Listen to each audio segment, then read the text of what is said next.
Me escribe Pilar desde España para agradecerme por el podcast, en particular porque siempre le había parecido que el tema de la Segunda Guerra Mundial era un tema muy complejo y con muchas aristas y por lo tanto no encontraba por dónde empezar la tarea que además temía sería bastante aburrida.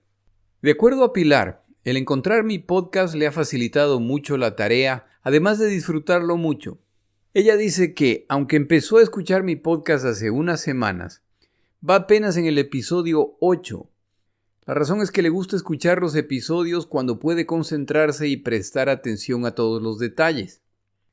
Gracias, Pilar, por tus amables palabras. Seguramente escucharás este mensaje en algún momento en el 2026 y te agradezco mucho por tus amables palabras respecto a mi trabajo. Intercambiamos algunos correos con Pilar y yo le contaba que hasta que inicié este podcast yo no tenía ninguna experiencia en comunicaciones o locución. Pilar se niega a creer esto. Dice que no se cree que no tenía ninguna experiencia vista la calidad del resultado final. Palabras de Pilar, no mías. Al final le confesaba a Pilar que alguna experiencia sí tenía, pero que era imaginaria. En mi época de colegio y escuela, me gustaba estudiar en la terraza de mi casa en la Baker 2.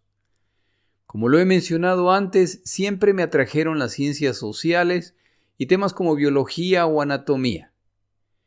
Mi forma de estudiar era caminar en la terraza de mi casa mientras explicaba lo que estaba estudiando. Imaginaba que estaba frente a un panel que quería conocer el tema y se les complicaba un poco, por lo que yo desarrollaba el tema con la convicción de que no es suficiente memorizar lo aprendido, era necesario entenderlo. Ser capaz de repetir un párrafo como una lora sirve de poco. Esta metodología tomaba más tiempo que memorizar, pero me daba la satisfacción de entender y enseñar, en mi imaginación, lo aprendido. Lo que describo ocurrió hace más de 35 años, cuando el verdadero tiempo libre existía en abundancia, sin la posibilidad de ir a Twitter, Facebook, Instagram o similares. Créame, eran buenos tiempos, incluyendo ese tesoro llamado aburrimiento, que obliga a pensar o a soñar. Le confesaba también a Pilar que yo soy uno de los beneficiados del invento del teléfono móvil. Antes de que se inventara este aparato, ya como adulto, yo continuaba mi práctica de estudiar y prepararme para exámenes universitarios o presentaciones de negocios, muchas veces mientras manejaba. Antes del invento del teléfono móvil, seguramente más de un conductor o peatón pensaba que yo estaba loco al verme hablando solo dentro de mi auto, incluyendo gesticulación ante un interlocutor inexistente. Ahora que ya existe el celular, la práctica no ha cambiado. Pero ahora soy libre de seguir, ya que quienes me ven seguramente piensan que estoy en una llamada, lo que rara vez es el caso. Mi otra fuente de práctica e inspiración respecto a comunicar ideas frente a una audiencia viene de mis padres y de mis tíos paternos y maternos. En mi casa, mi madre siempre enfatizó el hablar bien. Había poca tolerancia a frases hechas o dichos. Y mientras más populares las frasecitas o los dichos, peor. Mis tíos paternos, de apellido Rodríguez Col, fueron comentaristas deportivos en Ecuador, algunos a nivel local, algunos a nivel nacional. Esto dependía del alcance de la estación de radio a través de la cual transmitían. Oyentes ecuatorianos de una cierta edad todavía recordarán nombres como Carlos Rodríguez Col, Osvaldo Rodríguez Col, quien sigue activo, Alfredo Rodríguez Col y Eduardo Rodríguez Col. Incluso mi padre, Milton Rodríguez Col, participaba en transmisiones internacionales cuando sus negocios se lo permitían. Por el lado materno me inspiró además el tío Arturo Jara Alcíbar, con su gran voz para cantar y contar historias.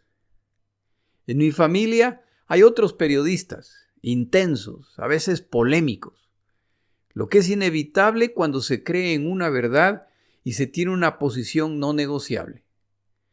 Mando un saludo al primo Carlos. No doy apellidos porque no se necesitan.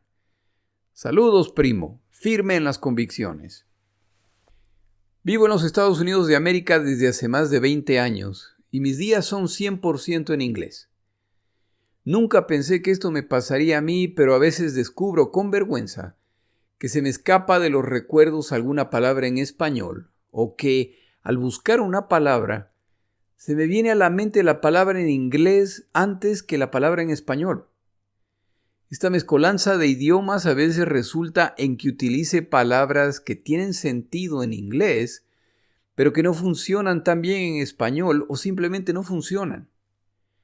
Ya quisiera yo tener un investigador, un editor de texto, un editor de audio, un técnico de sonido, pero todos ellos soy yo mismo y me encanta. Pero en el proceso de crear mis episodios, a veces se producen errores que descubro cuando ya el episodio está publicado. El primero en hacerme caer en cuenta de esto es Salva, quien me escribe desde España para agradecerme por el podcast y menciona palabras que uso a menudo.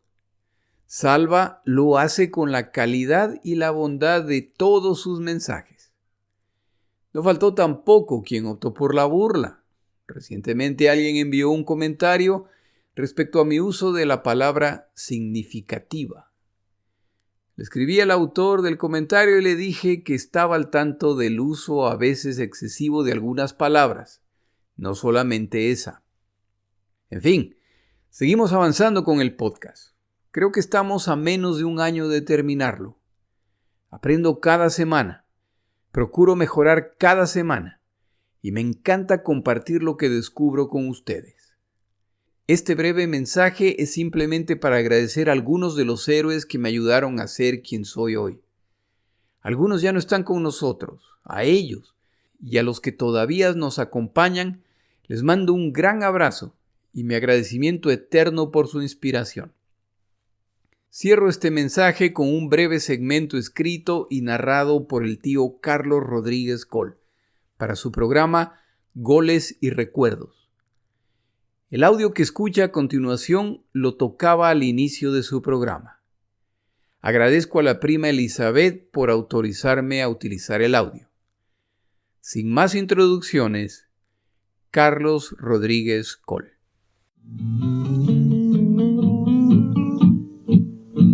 La escuela del fútbol es una esquina cualquiera. Allí donde el guambra travieso rompe el primer vidrio de la casa vecina para emprender luego su loca carrera que no será la última precisamente. El colegio, un potrero donde el sol y el aire no se venden, pero donde hace falta mucha estabilidad en el piso. La universidad, una de esas moles de cemento llamadas estadio, donde para la graduación del crack concurren miles y miles de testigos.